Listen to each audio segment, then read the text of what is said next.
कहीं नहीं जाते बने, बस हमसे तो भैया भगवत भजन हो जाए बहुत है, बहुत। घर को तीर्थ बना लो। बचपन में तीर्थ कर आओ जाकर, जवानी में तीर्थ कर लो, पर फुर्सत मिले जब तो करोगे। अधेड़ी में तीर्थ कर लो, कमाने से फुर्सत मिले जब तो करोगे। बुढ़ापे में तीर्थ करने जा रहे, बनता नहीं, कहां मतलब। घर को तीर्थ बनाओ, घर में जपो राम नाम, कृष्ण नाम, शिव नाम, घर में भजो, घर में स्मरण। गुरु संभाले, गुरु धोबी। सब बोलिए, जितने टीवी के सामने बैठे हो प्रेम से बोलिए, गुरु धोबी शिष्य कपड़ा, साबुन सिर जनहार, सतसंग शिला पर धोइए, निकसे रंग अपार। सत्संग की शिला पर जब जब तुम टीवी के सामने शिव महापुराण की कथा को सुनने के लिए बैठो, जब जब तुम कुबेरेश्वर धाम से ऑनलाइन कथा आए या कभी मौका मिले आपको कथा सुनने का, तो यह विश्वास रखना कि मेरे को गुरु केवल धो रहे हैं, साफ कर रहे हैं परमात्मा तक पहुंचाने के लिए।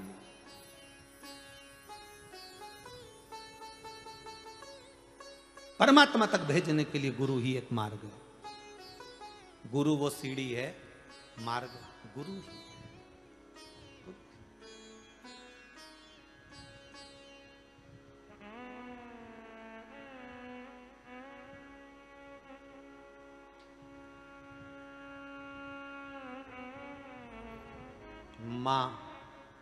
मां बेटे को गोदी में लेती है। किसको लेती है?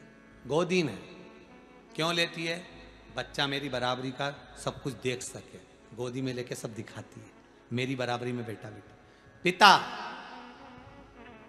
और गुरु एक ऐसे होते हैं जो अपने बच्चे को कंधे पर बिठाते हैं, कंधे पर, गोदी में नहीं। गुरु भी अपने बच्चे को कभी गोदी में नहीं उठाएगा, गुरु भी अपने शिष्य को गोदी में नहीं उठाएगा, और ना पिता अपने बच्चे को गोदी में उठाएगा, वो कंधे पर बिठाएगा। क्यों? क्योंकि पिता और गुरु एक ऐसे होते हैं जो माता से भी ज्यादा ऊंचा सोचते हैं। मां उतना सोचती है कि मेरा बेटा मेरी दृष्टि से देखे, मेरी नेत्र से देखे। पिता और गुरु एक ऐसे होते हैं जो बच्चे को कंधे पर इसलिए बिठाते हैं कि हमारी दृष्टि से भी ऊंचा देखे और ऊंचा सोचे और आगे का देखे और उन्नति करे और आगे बढ़े। इसलिए पिता और गुरु एक ऐसे होते हैं जो ऊंचा दिखाने का प्रयास करते। पर कई बार वो पिता और गुरु जब ऊंचा दिखाने का प्रयास करते हैं तो शिष्यों को लगता है, बच्चों को लगता है हमारे पिता तो हमको पागल बना रहा है, हमको मूर्ख बना रहा है। बताओ, कंधे पे बिठा लिया। कई बार लगता है कि जब गुरु और पिता और ऊपर का दिखाना चालू करे तो उनको अहम आने लगता है कि बताओ हमको कंधे पर बिठा। ना ना ना ना, गुरु और पिता दिखा रहा।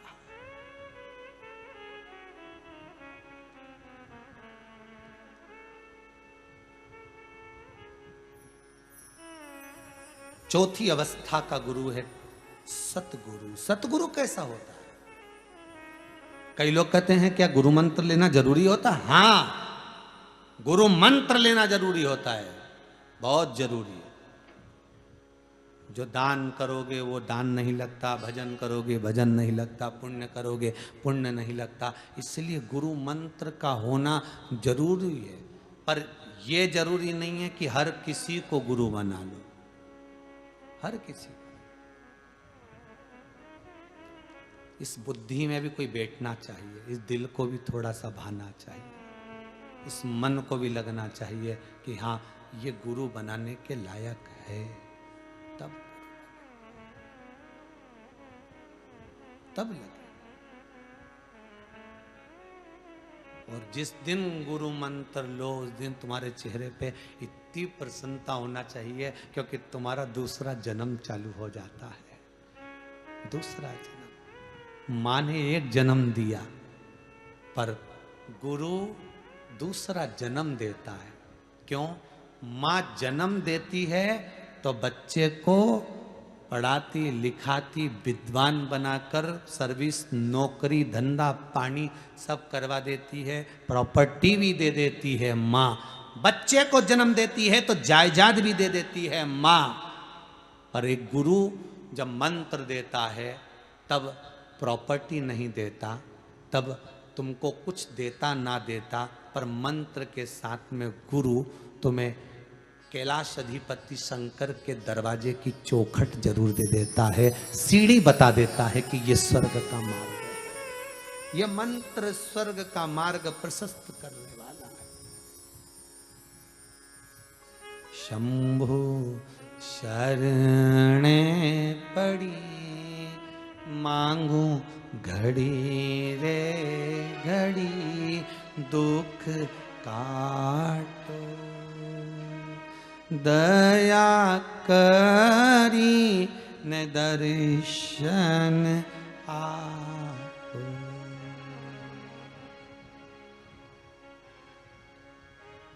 गुरु सतमार्गी है।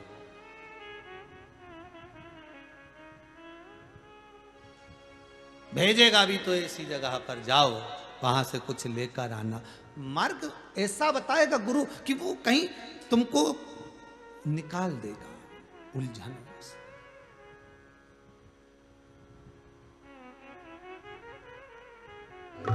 विचार करिए, जल लेने भेज रहा है, कुआं बावड़ी के पास मत जाना, जलाशय के पास मत जाना, ऐसी गगरी भर के लाना रे गुरु ने मंगाई। अब कैसे भरेगा, अब कैसे भरेगा? तो महाराज गुरु के शब्द को पहचान गया कि मैं वन में जा रहा हूं, अज्ञानता से मैं अज्ञानता का एक कलश लेकर जा रहा हूं। बहुत सारे कुएं भी मिलेंगे, बावड़ी भी मिलेगी, जलाशय भी मिलेंगे। कई लोग, राजा परीक्षित को जब श्राप लगा कि 7वें दिन तेरे प्राण छूटने वाले हैं, कौन ने कहा? शमीक बाबा, श्रृंगी ऋषि का श्राप लगा है, तुम्हारे को 7 दिन बाद प्राण छूटने वाले हैं। सदगुरु ने बस यही इसी भजन पर लाकर छोड़ दिया था, इसी भजन पर। पहली भिक्षा जल की लाना,